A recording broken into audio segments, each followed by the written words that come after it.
Olá a todos! Hoje vamos continuar as nossas reflexões nos Salmos. Semana passada a gente viu um pouco, nós vimos sobre o Salmo 8.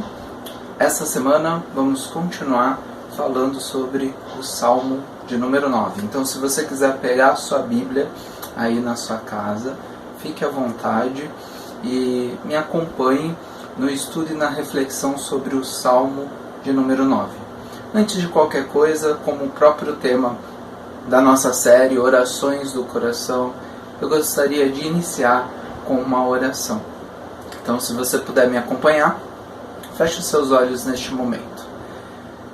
Querido Deus, eterno Pai, nós queremos te agradecer, Deus, por mais esse dia, pelas nossas vidas e que o Senhor esteja cuidando do governo, de todo profissional que está envolvido na área da saúde, envolvido nesse temor, nessa insegurança, nessa época de pandemia na qual vivemos. Que o Senhor possa nos dar sabedoria, que o Senhor possa cuidar de maneira soberana sobre toda essa situação.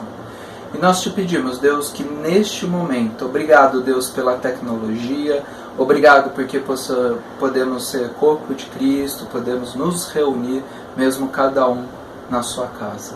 Que o Senhor possa apenas me apagar nesse momento e o Senhor possa crescer através da minha vida, para que eu seja apenas um instrumento para trazer a reflexão aos nossos corações da sua palavra. Em Cristo oramos e te agradecemos. Amém. Bem, nós vamos hoje conversar então um pouco sobre o Salmo de número 9. Antes de qualquer coisa, retomando algumas coisas, quando a gente olha para os Salmos de número 1 até o número 8, a gente percebe que não são salmos de louvor. Por exemplo, o Salmo número 1 é uma oração de celebração, sobre a palavra de Deus. Quando a gente olha para o Salmo 2, a gente vê uma oração sobre o governo do Messias, o escolhido de Deus. Nos Salmos de 3 a 8, como a gente já viu nessas últimas semanas, são orações que Davi faz num momento muito difícil da sua vida, num momento de sofrimento, num momento de angústia. São orações de súplica, orações de clamor a Deus, gritos de socorro, aonde busca conforto, segurança, busca respostas no próprio Deus. Hoje nós vamos falar do Salmo 9. O Salmo 8, até a gente encontra no seu início ou no fim do capítulo, nós podemos ver a adoração, mas ele não é propriamente um salmo de louvor. Então, o marco de início dos salmos de louvor será o Salmo 9. O Salmo 9 é um cântico de louvor onde demonstra a alegria de Davi. Olha comigo os dois primeiros versos, Salmo 9, verso 1 e 2, que diz assim: Senhor, quero dar-te graças de todo o coração e falar de tuas maravilhas. Em ti quero alegrar-me e exultar e cantar louvores ao teu nome, ó Altíssimo. Quero dar-lhes graça de todo o meu coração e falar das suas maravilhas. Davi, ele convida a gente a louvar a Deus de todo o nosso coração. Por isso eu queria começar definindo muito bem essas duas ideias. Primeiro, o que é louvor? O que é louvar a Deus? Louvar é confessar, exaltar a grandeza de Deus ou suas obras como um ato de adoração, como a gente viu no versículo. Ele quer demonstrar a gratidão dele para Deus de todo o seu coração, então ele fala das maravilhas, ele fala dos milagres, ele fala do que Deus está fazendo, do que Deus fez e do que Deus fará. Entende? Então, louvar é confessar, exaltar a grandeza de Deus ou as suas obras como ato de adoração, através do louvor, de uma canção, através de uma oração, através do confessar, falar com a sua boca. Pense no seguinte exemplo que eu ouvi certa vez. Imagine o seu time, para quem gosta de futebol, um primeiro exemplo, o seu time de futebol. Você está acompanhando um jogo e daí seu coração fica alegre porque seu time fez o primeiro gol. Você simplesmente vai acompanhar assistindo o jogo e simplesmente falar, yes, fez gol. Ou você vai gritar, gol! Você vai expressar, narrar, falar. Então, o que move a alegria do seu coração é você falar, você comunicar o que o seu coração está sentindo. Né? Por exemplo, você está namorando, noivo, está apaixonado, e daí você está lá esperando para sair, né? E ela se arrumando e tal, e ela chega toda linda, maravilhosa, cheirosa, e o seu coração se enche de alegria. Como que você vai louvar? Como que você vai demonstrar essa alegria de maneira externa? Como você está linda. Como você está maravilhosa. Né? Você vai elogiar. Você vai exaltar ela naquele momento. Entende? Então louvar é confessar, é narrar, é colocar para fora, é dizer quem Deus é, o que Ele fez, o que Ele faz. É manifestar a alegria que, em primeiro lugar, Ele preenche no seu coração. E qual o significado de coração? Porque Davi, ele louva de todo o seu coração. Qual o significado dessa expressão que a gente encontra na Bíblia de todo o coração? O significado é que o coração, ele nos traz o sentido de íntimo, de entendimento de cada pessoa. Ou seja, é o local, mente, dos pensamentos, vontades, emoções, é o local da consciência, do conhecimento do certo e do errado de uma pessoa, entendido como coração. O coração pode, então, significar todo o nosso ser. Por isso, eu queria, durante toda essa reflexão do Salmo 9, te convidar a fazer o questionamento que eu fiquei me fazendo. O que move o seu coração? O que move toda a sua vida, todo o seu ser? Deus, que nos criou, Ele nos criou com um vazio que a gente tenta completar de diversas formas. E muitas vezes o que move o nosso coração é muitas vezes o que desejamos, o que temos de anseio. E o que você deseja? Você muitas vezes está sendo movido pela ganância? Você está sendo movido pelo dinheiro, por relacionamentos, por uma pessoa, pela faculdade que você quer? O que está movendo a sua vida? Você está vivendo em função do quê? Lembro de um versículo, em Eclesiastes capítulo 3, versículo 11, que nos diz: Ele fez tudo apropriado ao seu tempo. Também pôs no coração do homem o anseio, o desejo pela eternidade. Mesmo assim, ele não consegue compreender inteiramente o que Deus fez.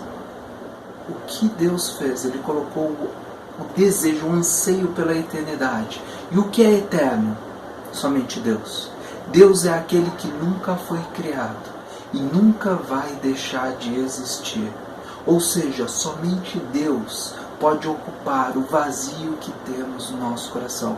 Só que nós, muitas vezes, o que move o nosso coração, nós tentamos preencher esse coração, não com o louvor, a adoração, com a alegria de fato, com coisas eternas que de fato vão fazer expressar o louvor, a alegria completa na qual vai nos satisfazer. Mas a gente preenche com coisas que não são eternas, com dinheiro, com sexo, com diversas outras coisas que nós trazemos e preenchemos o nosso coração, mas são temporárias. Por isso que muitas vezes você compra um carro e quando você, nossa, carro novo, comprei, acabei de trocar, você está feliz, você queria ter aquele carro, só que naquele momento, passando um tempo, passa um tempo, daí você já quer outro. Você já não está feliz com aquele, você quer trocar. Nós nunca estamos satisfeitos, porque o nosso anseio é pela eternidade, o nosso anseio é por Deus. E quando a gente não se move, não move o nosso coração, todo o nosso ser para louvar e adorar este Deus que nos criou, nós sentimos vazio. Nós continuamos a buscar se completar em outras coisas. Por isso, devemos louvar a Deus pelo que Ele fez, pelo que Ele faz e pelo que Ele fará. Acompanha comigo Salmo 9, do versículo 1 ao 4, que diz assim: Senhor, quero dar-te graças de todo o coração e falar de todas as tuas maravilhas. Em ti quero alegrar-me e exultar e cantar louvores ao teu nome, ó Altíssimo. Quando os meus inimigos contigo se defrontam, tropeçam e são destruídos, pois defendeste o meu direito e a minha causa. Em teu trono te assentaste, julgando com justiça. Primeiro, o convite para louvar, no qual já vemos, nós precisamos entender e ter uma vida grata de todo o coração e falar do que Deus fez, do que Deus faz e do que Deus ainda fará. E a gente precisa buscar completar a nossa alegria, a gente precisa se exultar, cantar louvores no nome de Deus. Para isso, Davi começa dizendo: os meus inimigos, Davi colocando os meus inimigos contigo enfrentam. Opa, mas espera aí, os inimigos não são Davi? Por que não enfrentam o próprio Davi, enfrentam o próprio Deus? Aqui, ele traz a própria ideia que nós temos por conhecimento em toda a Bíblia. Quando a gente olha, por exemplo, no Novo Testamento, em Atos, capítulo 9, quando a gente vê Saulo perseguindo a igreja de Cristo, o corpo de Cristo, os cristãos, os filhos de Deus. Aquele momento, no capítulo 9, do versículo 4 ao 6, Jesus aparece para Paulo, uma luz forte o cega, e ele fala: Paulo, Paulo, Paulo, por que me persegues? Naquele momento, Paulo fala: quem é você? Eu sou Jesus, aquele que você está perseguindo. Ele não fala: por que você está perseguindo a minha igreja? Ou por que você está perseguindo aquela igreja que está tentando me buscar? Ele fala: por que me persegue? Porque Cristo é o cabeça da igreja e nós somos o corpo de Cristo. Ou seja, nós somos o corpo de Cristo. E quando os nossos inimigos nos perseguem, quando somos perseguidos, na verdade, todos aqueles que nos perseguem estão perseguindo o próprio Deus. E Ele vai agir. Ele vai destruir os inimigos. Ele vai defender o meu direito, a minha causa. Por isso eu preciso louvar a este Deus. Por isso eu preciso buscar a este Deus. Porque é Ele que pode defender. É Ele que pode fazer o que eu não posso. O que é impossível para você é possível para Deus. Ele está no trono, assentado, julgando com justiça. Nós, por mais que a gente tenta ser justo, nós não vamos conseguir. Mas Deus é aquele que é a justiça, é aquele que vai dar a cada um o que é por direito de cada um. Por isso, eu lembro de Isaías 29:13 e retomo a pergunta no qual eu já fiz para vocês. O que move o seu coração? Olha Isaías 29, capítulo 29, versículo 13, que diz: o Senhor diz, esse povo ora a mim com a boca e me louva com os lábios, mas o seu coração está longe de mim. A religião que eles praticam não passam de doutrinas e ensinamentos humanos, que eles só sabem repetir de cor. Gente, esse versículo é usado por Jesus em Mateus, em Marcos, no Novo Testamento, para falar com os fariseus, os líderes religiosos da época. E quantas vezes nós vemos, e talvez isso vale uma avaliação para nós, será que nós, o que está movendo o meu coração em busca de Deus, em busca dessa reflexão, em busca da igreja, será que simplesmente não passa de doutrinas e ensinamentos humanos? No qual você vai ler e reler a Bíblia e simplesmente repetir de cor, quando precisar, ou de fato você ora com a boca e com todo o seu coração você louva a Deus? Você adora a Deus somente de domingo, ou você está adorando, louvando a Deus na sua casa, com a sua família, no seu trabalho, em todos os ambientes e lugares, de segunda a segunda? Nós hoje estamos em casa e Deus nos chama para mover em direção ao louvor e adoração a Ele. Por isso, você precisa primeiro investigar seu coração junto a Deus e ver se você está fazendo isso de todo o seu coração. E daí o Salmo 9 continua no versículo 5 até o 8, dizendo: repreendeste as nações e destruíste os ímpios, para todo sempre apagaste o nome deles. Deus, Ele é justo e Ele vai julgar aquele que não se arrepende, aquele que não muda de mente e direção, aquele que não se volta, não se lembra de Deus, aquele que não preenche o seu coração em busca da eternidade, ou seja, de Deus. Ele vai ser apagado. O inimigo foi totalmente arrasado para sempre. Desarraigaste as suas cidades, já não há quem delas se lembre. O Senhor reina para sempre, estabeleceu o seu trono para julgar. Deus é que reina, Deus está no controle da história, Deus está no controle das nossas vidas. Às vezes parece não estar, às vezes estamos passando por momentos difíceis, como uma pandemia que nos prende nas nossas próprias casas, mas o Senhor reina para sempre e Ele estabeleceu o seu trono e Ele vai julgar no momento certo, no momento que Ele quer. Ele mesmo julga o mundo com justiça e governa os povos com retidão. Deus está no controle. Deus não perdeu o controle de todas as coisas. O problema é que esse Deus, Ele é eterno. Ele não age no nosso tempo. Ele está agindo na história. Mas Ele vai agir de maneira completa na eternidade. Por isso nós precisamos louvar. Por isso nós precisamos, e o Salmo continua do versículo 9 até o versículo 12, ele nos chama a louvar, ele chama a buscar refúgio em Deus. Olha só comigo: o Senhor é refúgio para os oprimidos, uma torre segura na hora da adversidade. Em momentos como esse, em momentos de dificuldade, em momentos de adversidade, precisamos buscar a Deus, precisamos buscar a nossa torre segura. Refúgio, busque em oração, louve a Deus, busque Ele no momento que você está passando por adversidade e aflições.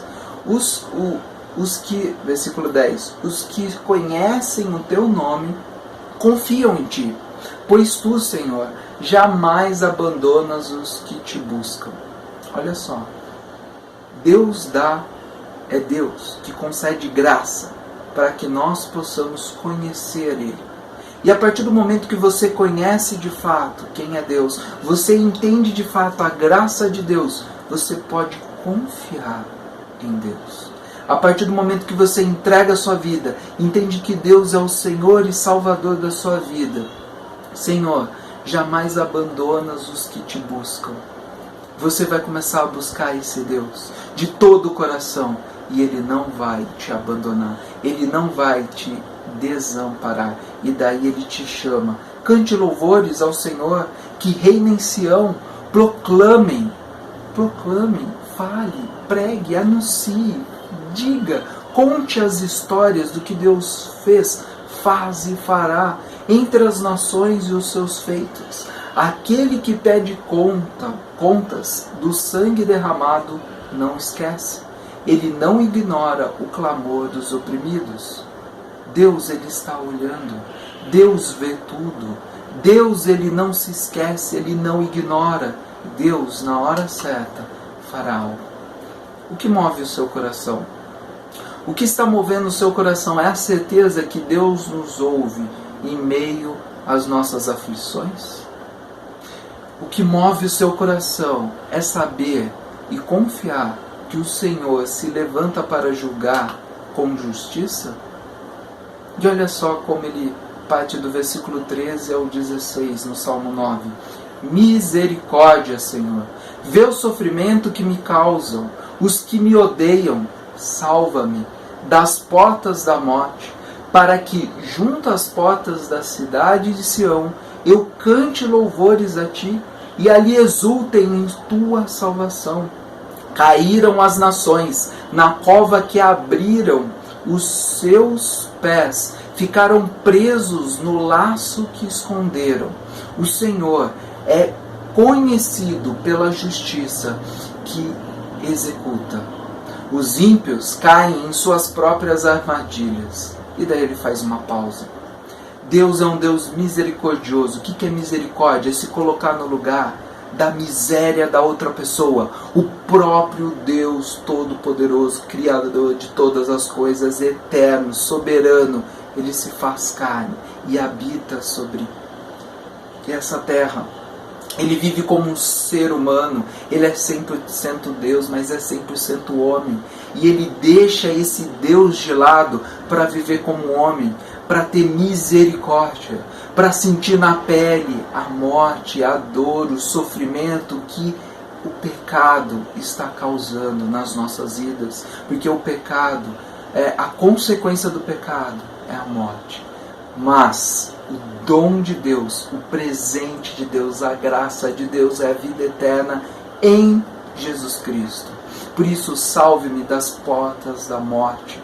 Jesus Cristo veio para nos salvar. Ele veio, viveu, ele é o Cordeiro, o sacrifício perfeito que derramou seu sangue para pagar e lavar cada um de nós, de todos os nossos pecados. Por isso, depois ele ressuscitou, porque ele nunca pecou e assim a morte não prendeu. E ele está aos céus. Ele é o Senhor a quem todos dobrarão joelhos. Ele é o Senhor sobre todas as coisas e ele vai voltar e ele vai julgar. Então a gente já vive um gostinho do que viveremos quando Jesus voltar, quando se completar, quando ele restaurar todas as coisas. Mas Deus está te chamando neste momento para tomar uma decisão. Deus está te chamando nesse momento para exultar e louvar Ele. E você vai cantar louvores. Você vai louvar a Ele se você entender a graça dEle. Você não merece, você e eu. Nós merecemos condenação. Nós merecemos ser condenados porque Deus é justo. Mas ao mesmo tempo que Ele é justo, Ele é um Pai amoroso. Um Pai amoroso que nos salva. Um Pai amoroso que vem e faz o que nós não podemos fazer. Por isso ele termina do 17 ao 20. Voltem os ímpios ao pó, todas as nações que se esquecem de Deus. Mas os pobres nunca serão esquecidos, nem se frustrará a esperança dos necessitados. Levanta-te, Senhor, não permitas que o mortal triunfe. Julgadas sejam as nações na tua presença. Infunde-lhes terror, Senhor. Saibam as nações que não passam de seres humanos. Deus, essa é a nossa oração. Nos ajude a entender, a nos colocar no nosso lugar. A entender que nós não passamos de seres humanos. Nós não sabemos se estaremos vivos amanhã. Eu não sei se eu vou estar vivo depois que eu desligar este vídeo, essa mensagem na qual Deus está, e oro para que esteja tocando e falando aos nossos corações. O que move o seu coração? O que move, o que direciona o seu coração deve ser o Deus, o Eterno, aquele que colocou o desejo, e você só vai conseguir ser feliz e se sentir completo quando você se completar de Deus. Você buscá-lo com todo o seu coração, seja qual for o momento. Em todo tempo, em todo momento nós devemos buscar a Deus, louvar e adorar este Deus com as nossas vidas. Por isso eu te pergunto, o que move o seu coração? Todas as nações que se esquecerem e terem uma vida independente longe de Deus, elas não vão triunfar. Deus, ele vai se levantar e a sua justiça será colocada sobre injustos e sobre justos, sobre aqueles que ele concedeu a possibilidade de ser salvo, de entender o presente e de mudar a vida. Por isso, eu queria te convidar a terminar com um desafio e a reflexão. O que move o seu coração? Essa é a oração do Salmo 9. E ela nos traz algumas coisas para que nós possamos continuar em oração e pensando. Somos desafiados em todos os momentos de nossas vidas a ter uma vida de louvor e adoração por Deus. O que move a sua vida é o louvor a Deus, é o eterno, é a adoração a Ele. Vamos louvar e adorar a Deus juntos, como igreja, nesse momento no qual estamos passando? Vamos juntos estar orando? Por último, devemos orar e confiar em Deus, porque Ele é aquele que pode e vai fazer alguma coisa sobre toda essa situação na qual estamos vivendo. Amém? Espero que Deus continue cuidando, abençoando e nos fortalecendo. E eu queria encerrar com uma oração. O que move o seu coração? Feche seus olhos comigo. Eu queria orar mais uma vez com você. Querido Deus, eterno Pai, nós queremos te agradecer, Deus, que essa mensagem seja um combustível, ao mesmo tempo incômodo às nossas mentes, que o nosso coração, todo o nosso ser, possa repensar o que está movendo as nossas vidas. E Deus, que o Senhor se faça presente, que o Senhor nos deixe te conhecer, para que a gente possa te louvar, para que a gente possa gritar gol, para que a gente possa expressar, narrar e falar do que o Senhor já fez, do que o Senhor está fazendo e do que o Senhor ainda vai fazer. Nos ajude, Deus, a louvar o Senhor de todo o coração, como Davi, nessa oração, nos convida e nos desafia. É no nome do seu Filho Jesus Cristo que oramos e te agradecemos. Amém. Que Deus abençoe vocês e que tenham um ótimo domingo.